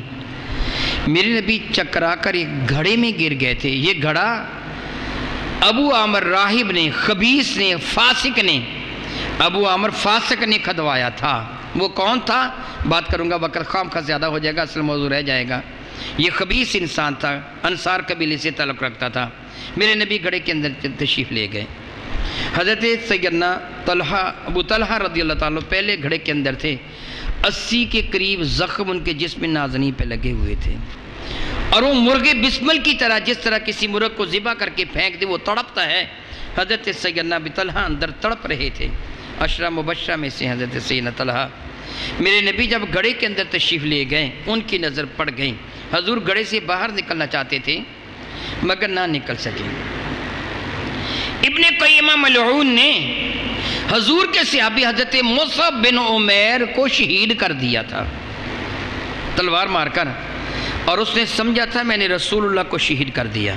تھوڑی دیر کے لیے میرے نبی بھی چونکہ مطلع سے غائب ہو گئے تھے، گھڑے کے اندر تشریف لے گئے تھے، تو اس نے بھاگتے ہوئے شور مچانا شروع کر دیا۔ ابو سفیان کو جا کہا واللہ انی قتلت محمدا، مجھ کو اللہ کی قسم میں نے محمد کو قتل کر دیا ہے۔ ادھر ابلیس لعین نے بلند آواز سے چلا کے کہا قد قتل محمدا، معاذ اللہ بے شک محمد شہید ہو گئے ہیں۔ یہ بات مسلمانوں پر بجلی بن کے گری، حالت غیر ہو گئی۔ کئی تو میدان جنگ چھوڑ کر ہی بھاگ آئے کہ اب کیا زندگی ہے، اب تو زندگی کا مزہ باقی نہ رہا۔ میرے آقا صلی اللہ علیہ وسلم کے بارے میں کہہ رہا تھا کہ حضرت طلحہ رضی اللہ تعالیٰ عنہ اس گھڑے میں گرے ہوئے تھے۔ جب میرے نبی وہاں تشریف لے گئے، انہوں نے دیکھا میرے آقا باہر نکلنا چاہتے تھے مگر زخمی تھے۔ رخ انور پر عبداللہ نام ایک شخص نے تلوار بھی ماری تھی، اگرچہ یہ بات میں مسلمان ہو گیا تھا۔ میرے آقا کا چہرہ بھی زخمی تھا، میرے آقا کے مبارک دانت بھی زخمی تھے، خود کی کڑیاں اندر کو دھنسی ہوئی تھیں۔ نکاحت و کمزوری کی وجہ سے باہر نکلنے میں دشواری ہو رہی تھی۔ طلحہ آگے بڑھے، اپنا کندھا میرے نبی کے سامنے پیش کر دیا۔ 80 کے قریب زخم آپ کے بدن پر لگے ہوئے تھے حضرت طلحہ کے۔ عرض کیا میرے نبی میرے کندھے پہ پاؤں رکھ کر باہر تشریف لے جائیں۔ سیدنا علی مرزا نے آگے بڑھ کر میرے نبی کا ہاتھ پکڑا، میرے آقا نے حضرت طلحہ کے کندھے پہ پاؤں رکھا، فرمایا اے طلحہ تو نے اپنے اوپر جنت کو واجب قرار دے دیا ہے۔ میرے آقا باہر تشریف لے آئے، صحابہ کو کچھ حوصلہ ہوا۔ حضرت حمزہ غصہ میں بے تاب دونوں ہاتھوں میں تلوار پکڑے جنگ کر رہے تھے۔ بہت سے کافروں کو قتل کیا، سب سے آخر جس کافر کو قتل کیا اس کا نام ہے صباح بن عبد العزا، سب سے آخر جس کو قتل کیا ہے۔ میدان جنگ میں ایک شخص موجود تھا جس کا نام تھا وحشی، نام ہی اس کا وحشی تھا۔ ایک تو تھا نا کہ اس کو وحشی ویسے کہا جائے، نام ہی اس کا وحشی تھا، اور تھا بھی وہ وحشی ہی۔ طائمہ بن عدی کو حضرت حمزہ نے میدان بدر میں قتل کیا تھا۔ مطعم بن عدی نے، جبیر بن مطعم بن عدی نے، یہ اس کا آقا تھا اس وحشی کا۔ وحشی جبیر بن مطعم بن عدی کا غلام تھا۔ جبیر بن مطعم بن عدی نے اپنے غلام وحشی کو کہا اگر تو میدان جنگ میں میرے چچا کے قاتل طائمہ بن عدی کے قاتل حمزہ کو قتل کر دے گا تو میں تجھ کو آزاد کر دوں گا۔ ہندہ زوجہ ابی سفیان کے باپ عتبہ کو بھی حضرت حمزہ نے میدان بدر میں قتل کیا تھا۔ عتبہ بھی وحشی کے پاس ہے، کہنے لگی اے وحشی سن، تیری آزادی حمزہ کے قتل میں چھپی ہوئی ہے، اگر تو حمزہ کو قتل کرے گا آزاد ہو جائے گا، تنہا آزاد نہیں ہوگا۔ تو جانتا ہے کہ میرے باپ عتبہ کو بھی حمزہ نے قتل کیا، اگر تو حمزہ کو قتل کر دے گا وہ تجھے جبیر آزاد کرے گا، میں اپنا سارا زیور تجھے پیش کر دوں گی۔ امیر زادی تھی، سونے چاندی کے زیور سے لدی پھندی رہتی تھی، میں یہ سارا زیور تجھے دے دوں گی، اور جب مکہ مکرمہ واپس جاؤں گی تو مزید سونے کے دینار بھی تجھے دوں گی، اور تو پھر مکہ کا ایک امیر ترین شخص ہو جائے گا، آزاد بھی ہو جائے گا، دیکھ کوتاہی نہ کرنا۔ وحشی بعد میں مسلمان ہو گیا تھا، اس نے خود یہ سارا واقعہ بیان کیا کہ ایسے ایسے کر کے ہوا تھا۔ وحشی کہتے ہیں میں نیزہ چلانے میں بہت زیادہ ماہر تھا۔ نیزہ حربہ، ایک وہ نیزہ جو ہاتھ میں پکڑ کر مارتے، ایک حربہ جس کو دور سے پھینکا جاتا، چھوٹا نیزہ۔ وحشی حربہ چلانے میں بہت زیادہ ماہر تھا، کہتا ہے میرا نشانہ کبھی بھی خطا نہ جاتا تھا، بہت بڑا نشان کی تھا، پریکٹس کی ہوئی تھی اس نے۔ حضرت حمزہ کو شہید کرنا چاہتا تھا، کیونکہ حمزہ کی شہادت کے بعد اس کی غلامی سے آزادی مل جاتی، اور مکہ مکرمہ کی ایک دولت مند خاتون اس کو اتنی دولت دیتی کہ مکہ مکرمہ کا یہ بھی دولت مند آدمی بن جاتا، اس لیے وہ چاہتا تھا حضرت حمزہ کو شہید کر دوں۔ اس کے پاس حربہ تھا، تلوار نہیں تھی، تیر نہیں تھا، حربہ ہی اس کے پاس تھا، یہی چلانا جانتا تھا۔ وہ ایک پتھر کی اوٹ پہ چھپا ہوا تھا۔ حضرت حمزہ کے لیے کہتے ہیں حضرت حمزہ ڈھکارتے ہوئے مس ہاتھی کی طرح یا مس اونٹ کی طرح، خاکستری اونٹ کی طرح بڑے آ رہے تھے، خش و خاشاک کی طرح کافروں کو بہاتے ہوئے، جو مد مقابل آتا اس کے پڑکھچے اڑا رہے تھے، کوئی آپ کا مقابلہ نہ کر پا رہا تھا۔ سبا بن عبد العزیٰ کافروں کا ایک بڑا سردار تھا، میرے نبی کی شان میں گستاخیاں بک رہا تھا۔ حضرت سیدنا حمزہ نے اس کی گستاخی کا جواب دیتے کہا ہے تو میرے نبی کی شان میں گستاخی کرتا ہے، ابھی میں تجھ کو اس کا مزہ چکھاتا ہوں۔ وہ حضور کو کہہ رہا تھا کہاں ہے محمد وہ میرا مقابلہ کرے، میں نے کہا میں تیرا مقابلہ کرتا ہوں۔ آپ نے ایک ہی بار میں اس کے 2 ٹکڑے کر دیے۔ وہ جب نیچے گرا تو حضرت حمزہ اس کی زرہ پر جھکے۔ وحشی کہتا ہے میں قریب ہی پتھر کی اوٹ میں چھپا ہوا تھا، اللہ کو یہی منظور تھا۔ جب حضرت حمزہ گرے تو آپ نے جو زرہ پہنی ہوئی تھی وہ تھوڑی سی اوپر سے رکھ گئی، جس طرح کسی نے شرٹ پہنی ہو، پینٹ کوٹ والے کو آپ دیکھیں گے پینٹ والا شرٹ پہنی ہو نا، جب وہ جھکتا ہے نا تو بیچارہ ننگا ہو جاتا ہے۔ کیا ہوتا ہے؟ میں نے بے چارہ کہا نا، وہ بے چارہ ننگا ہو جاتا ہے۔ چھوٹا لباس جو ہوتا ہے، پورا لباس ہی نہیں بیچارہ پہنتا، غریب جو ہوتا ہے، بہرحال وہ بے چارہ ننگا ہو جاتا ہے۔ تو جو یہ زرہ تھی یہ بھی جیکٹ کی طرح، وہ شرٹ میں تو تھوڑی بہت لچک ہوتی ہے تو اس میں تو لچک بھی نہیں تھی، اس لیے جب حضرت حمزہ جھکے تو زرہ سے شکم انور تھوڑا سا ننگا ہو گیا۔ یہ بڑا ماہر نیزہ باز تھا، اس نے تاک کر وہ نیزہ اپنا پھینک دیا۔ حضرت حمزہ کی ناف کے نیچے نیزہ لگا اور پشت انور کی جانب نکل گیا۔ حضرت حمزہ تلوار لے کے اس کی طرف دوڑے، یہ کہتا ہے میں بھاگ گیا۔ تھوڑی دیر کے بعد میں نے دیکھا کہ حضرت حمزہ تڑپتے تڑپتے ٹھنڈے ہو گئے، مجھے یقین ہو گیا کہ حضرت حمزہ شہید ہو گئے ہیں۔ میں آیا، اپنا نیزہ نکالا، ان کی زرہ کو اتارا، معاذ اللہ تعالیٰ ان کے شکم کو چاک کیا، ان کا جگر نکالا، اور جگر نکال کر میں ہندہ کے پاس چلا گیا۔ یہ تیرے باپ کے قاتل کا جگر ہے۔ ہندہ نے اس کو چبایا، چاہا کہ نگل لوں مگر نگل نہ سکی، اس لیے اس کو اکالۃ الکباد بھی کہتے ہیں، جگروں کو چبا جانے والی۔ پھر کہنے کی مجھے میرے باپ کے قاتل کی لاش دکھا، کہاں ہے؟ وحشی ان کو ان کی لاش پہ لے آیا۔ ہندہ نے آپ کے شکم انور کو مزید چاک کیا، آپ کے پر نور قلب انور کو نکالا، اس کے ٹکڑے ٹکڑے کیے، آپ کے مبارک جسم کے 70 کے قریب ٹکڑے کر دیے۔ حضرت حمزہ کا معاذ اللہ مبارک ناک آپ کی بینی شیفہ کاٹی، آنکھیں نکالیں، دونوں کان کاٹے، دونوں ہونٹ کاٹے، کھینچ کر زبان اطہر کو کاٹا، دونوں ہاتھ کاٹے، اعضائے شرم کاٹے، دونوں پاؤں کاٹے، اور ان سب کو ایک دھاگے میں ایک رسی میں پرو کر اپنے گل کا ہار بنا لیا، اپنے گلے کا ہار بنا لیا، اپنے ہاتھوں کے کنگن بنا لیے، اور یہاں سے پھر چل دی۔ اس کے بعد ان کی لاش پر ابو سفیان آیا جو سپہ سالار تھا، اس نے دیکھا تو کہنے لگا میں نے اس بات کا حکم نہیں دیا تھا لیکن میں پریشان بھی نہیں ہوں۔ یہ کہہ کر اس نے اپنے ناپاک پاؤں سے حضرت سیدنا حمزہ کا مبارک جبڑا توڑ دیا۔ میں جگہ یہ بھی وضاحت کر دوں کہ بعد میں یہ تینوں ابو سفیان بھی، ہندہ بھی وحشی بھی مسلمان ہو گئے تھے، میرے کریم آقا نے ان کے اسلام کو قبول کر لیا تھا، ان کو معاف کر دیا تھا۔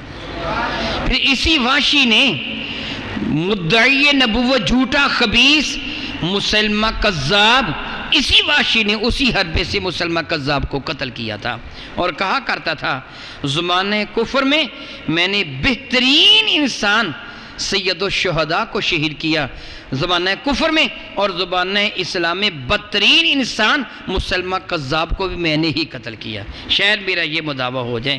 ابو سفیان نے بھی بعد میں غزوہ حنین کے اندر بہادری کے جوہر دکھائے، اس کی ایک آنکھ ضائع ہو گئی تھی۔ غزوہ حنین میں جب تیروں کی بارش ہوئی، عموماً مسلمان آگے پیچھے ہو گئے تھے، تو میرے آقا کے سفید خچر کی لگام اسی ابو سفیان نے وہاں تھامی ہوئی تھی اور کہہ رہا تھا کہ میں بتوں کی حفاظت میں جب لڑائی کرتا تھا کبھی میدان سے نہیں بھاگا تھا، تو اللہ کے نبی کی حفاظت میں کیوں مکان میدان سے بھاگوں؟ اس کی آنکھ سے بہرحال ان کا بعد میں جو اسلام ہوا ہو، لیکن اس وقت ان کی یہ حالت تھی۔ مختصر یہ، جنگ کے بعد میرے آقا نے صحابہ کو حکم دیا کہ میرے چچا کو تلاش کرو۔ حضرت سیدنا علی مرزا نے آ کے خبر دی یا رسول اللہ وہ چٹان کے قریب ہیں، ان کی حالت رو رہے تھے حضرت علی مرزا کر کہ حضرت حمزہ کی حالت کو دیکھ کر میرے نبی تشریف لائے تو آپ اتنا روئے کہ ہچکی بن گئی۔ حضور کے لیے اس محبوب چچا کی یہ اندوہناک شہادت سخت تکلیف کا باعث تھی۔ اتنے میں حضور نے اپنی پھوپھی محترمہ حضرت حمزہ کی ہمشیرہ حضرت سیدہ صفیہ کو آتے ہوئے دیکھا، فرمانے لگے بہن اپنے بھائی کی لاش کو دیکھ کر ضبط نہیں کر سکے گی، بے صبری میں عین ممکن ہے کوئی ایسی بات زبان سے نکل جائے جو میرے اللہ کو منظور نہ ہو۔ ان کے بیٹے زبیر بن عوام کو فرمایا جا کے اپنی ماں کو روک دے، وہ اپنے بھائی کی لاش پر نہ آئے۔ حضرت زبیر بن عوام دوڑتے ہوئے گئے، ماں آ رہی تھی، ماں کو روکا، اماں آگے نہ بڑھو۔ حضرت صفیہ نے پوری قوت سے تھپڑ ان کو دے مارا، پیچھے ہٹ جا، مجھے میرے بھائی کی لاش کی زیارت کرنے دے۔ حضرت زبیر بن عوام نے کہا اللہ کے نبی نے منع کیا ہے، اپنی مرضی سے نہیں آیا۔ آپ رک گئیں، کہنے کہ مجھے پتہ ہے تم مجھے کیوں منع کر رہے ہو، مجھے پتہ ہے کہ میرے بھائی کی لاش کو بگاڑ دیا گیا ہے، مگر میں وہ صبر کروں گی جس سے میرا رب راضی ہے، میں اپنے رب کی رضا پہ راضی ہوں، جاؤ جا کے حضور سے میرے لیے اجازت لے دو۔ حضرت سیدنا زبیر بن عوام نے بارگاہ ساتھ باب میں واقعہ عرض کیا میرے آ کر میں ان کو اجازت دے دو۔ چنانچہ حضرت صفیہ تشریف لائیں اور پورے صبر و استقامت کے ساتھ حضرت حمزہ کی زیارت کی۔ دفن کا وقت جب قریب آیا، تدفین ہونا تھی، میرے نبی نے ان کے لیے دعا مانگی۔ کہا جاتا ہے حضرت حمزہ کی لاش مبارکہ سامنے تھی، 70 کے قریب صحابہ کرام مرتبہ شہادت پہ فائز ہوئے تھے، ایک ایک کے لیے دعا مانگ رہے تھے، ایک ایک کی لاش آ رہی تھی، دعا مانگی جا رہی تھی۔ حضرت حمزہ کی لاش مبارکہ وہیں پڑی تھی، گویا 70 مرتبہ ان کے لیے دعا ہو گئی۔ اور جب قبروں میں دفن کیا گیا، قبروں کی تعداد کم تھی، شہداء کی تعداد زیادہ، ایک ایک قبر میں ایک ایک سے زیادہ شہید کو لٹایا گیا۔ پہلے اس کو رکھا گیا جس کو قرآن زیادہ یاد تھا، اس کے پیچھے اسے رکھا گیا جسے کم یاد تھا۔ اللہ حاضر کیا حضرت حمزہ کے ساتھ ان کے بانجے حضرت عبداللہ بن جاش، جن کا واقعہ میں پہلے بیان کر چکا ہوں، ان دونوں کو ایک ہی قبر میں لٹایا گیا۔ میرے نبی نے ان کو سید الشہداء کا لقب عطا فرمایا۔ اب سنیے، وہ جس کو اللہ نے اپنا اور اپنے نبی کا شیر قرار دیا، اسد اللہ و اسد رسولہ، وہ جس کو میرے نبی نے سید الشہداء کا عظیم لقب عطا فرمایا، جب دفن کا وقت آیا تو حضرت سیدہ صفیہ نے 2 چادریں پیش کی تھیں۔ میرے نبی نے ایک چادر ایک اور صحابی کے لیے کفن دے دیا، ایک چادر اپنے چچا کے لیے رکھ لی۔ یہ گوارہ نہ رحمت نے کیا کہ میرے چچا کو 2 چادریں ملیں، کسی کو ایک بھی نہ ملے۔ میں پہلے بیان کر چکا، سیدنا حمزہ تنومند جوان تھے، حضرت صفیہ کی چادر چھوٹی تھی۔ قبر انور میں لٹا کر جب ان کے جسم انور پہ چادر ڈالی گئی، رخ زیبہ کو چھپاتے تھے، مبارک پاؤں ننگے ہو جاتے تھے، چادر کو کھینچ کر پاؤں کی طرف کرتے، رخ زیبہ ننگا ہو جاتا تھا۔ میرے نبی نے دیکھیے اتنی عظیم شخصیت کا کفن کیا ہے، آج ہماری حالت کیا ہے، ہمارے کئی سوٹ ہماری الماریوں میں لٹک رہے ہیں، اس عظیم ترین ذات کا کفن کیا تھا۔ میرے نبی نے حکم دیا چادر میں چچا کے چہرے پہ ڈال دو اور پاؤں پر ازخر گھاس ڈال دو۔ چنانچہ آپ کے پاؤں پر وہ گھاس ڈال دی گئی، رخ زیبہ کو چادر سے ڈھانپ دیا گیا، قبر انور کو بنا دیا گیا۔ اللہ کرے آپ حرم شریفین کی زیارت کریں۔ حضرت حمزہ کی زیارت کے لیے ضرور جائے کہ میرے نبی جایا کرتے تھے، اور حضور فرمایا کرتے تھے قیامت تک جو شخص میرے حمزہ کو، میرے چچا کو سلام کرے گا، میرے چچا اس کے سلام کا جواب ضرور دیں گے، اس کے حق میں دعا مانگیں گے۔ جب میں آپ کو سلام کہتا ہوں تو کیا کہتا ہوں؟ السلام علیکم۔ میری بات کو سمجھنے کی کوشش کیجیے، آخری باتیں میں کر رہا ہوں۔ کیا کہتا ہوں؟ السلام علیکم معنی کیا بنتا ہے؟ اللہ آپ کو سلامت رکھے۔ آپ جواباً کیا کہتے ہیں؟ وعلیکم السلام۔ وہ ہمارے لیے سلامتی کی دعا مانگنے والا اللہ تجھے بھی سلامت رکھے۔ میرے نبی کیا فرماتے ہیں؟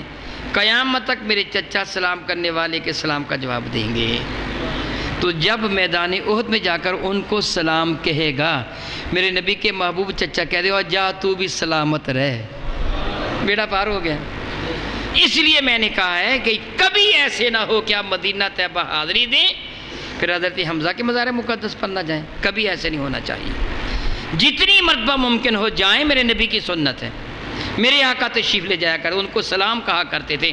آپ بھی حاضر ہوں، سلام کریں، ان کے وسیلہ سے اپنے رب سے اپنی بخشش کی دعا مانگیں۔ میں دعا کرتا ہوں مولا تعالیٰ، تیرا وعدہ ہے، تیرے نبی کا وعدہ ہے، جو جس سے محبت کرے گا قیامت کے دن اس کے ساتھ اٹھایا جائے گا۔ مولا ہم تیرے محبوب کے پیاروں سے محبت کرتے ہیں، تو ہمارے دلوں کی کیفیت سے واقف ہے۔ اے کریم پروردگار، قیامت کے دن ہمیں ان کے غلاموں میں اٹھانا۔ جس طرح میں وہ دعا مانگا کرتا ہوں نا، اللہم اجعلنا، اے اللہ تعالیٰ تو ہمیں کر دے، مع الذین، ان لوگوں کا ساتھی، کیا انعمت علیہم، جن پر تو نے نعمتیں نازل کی ہیں، من النبیین والصدیقین والشہداء والصالحین، وہ انبیاء ہیں، وہ صدیق ہیں، وہ شہداء ہیں، وہ صالحین ہیں، وحسن اولئک رفیقا۔ مولا یہ کتنے اچھے ساتھی، ہمیں بھی ان کا ساتھی بنا دے۔ یہ روزانہ دعا میں شامل ہیں، آج بھی دعا میں یہ شامل ہیں۔ اللہ تعالیٰ جل مجدہ حضور ایک رسول مشتبہ رحمت کے صدقہ سے کل قیامت کے دن اللہ تعالیٰ ہمارا حشر اپنے محبوب بندوں کے ساتھ فرمائے، آمین۔ وآخر دعوانا ان الحمد للہ رب العالمین۔